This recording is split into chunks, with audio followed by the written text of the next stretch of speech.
Everyone, let's talk about January 12th, 2026, Monday Night Raw. Raw's been not my cup of tea, guys. It could be way better, but let's talk about it. Starting with the show with Io Sky and Rhea Ripley welcome a challenge to anyone, which results in a brawl involving the Judgment Day, Liv Morgan and Roxanne Perez, and Bayley and Lyra Valkyria and the Kabuki Warriors, with Rhea Ripley and Io Sky left standing in the ring, and that's what happened. Then AJ Styles told Jackie Redmond that he's upset about Gunther and not showing respect to John Cena because that's what this business is built on, and he's going to make him tap out. Then Liv Morgan got upset with Finn Balor, who was backstage playing video games instead of paying attention to their statement.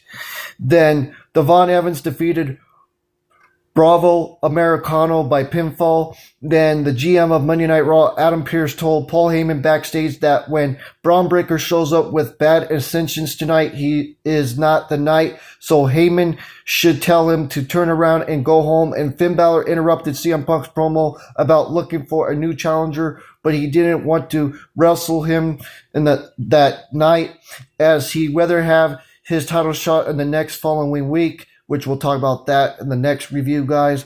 Then the women's tag team title #1 contender, the Kabuki Warriors and the Judgment Day, Liv Morgan and Roxanne Perez, took on the Kabuki Warriors and Bayley and Lyra Valkyria to earn a shot on Saturday night main event and stuff, guys. Let's talk about it.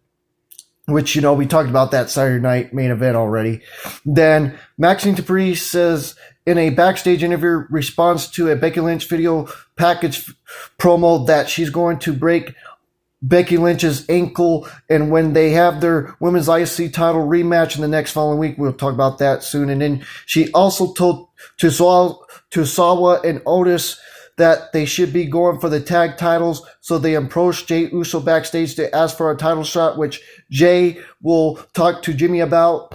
Then Stephanie Fouquier came out to fight with Raquel to show that her attack last week wouldn't stop her, only to immediately get taken down and beaten up some more. Then we had the Vision, the lost to Dragon Lee and Penta by disqualification. I'll say it again. The Vision lost to Dragon Lee and Penta by disqualification and stuff. And then Gunther defeated AJ Styles by pinfall and the referee didn't pay attention to AJ Styles doing the submission on Gunther, and that's what happened on that show and stuff, guys. And I gave this show a 5 out of 10. It was an okay show, and that's what I have to say about that. Much love.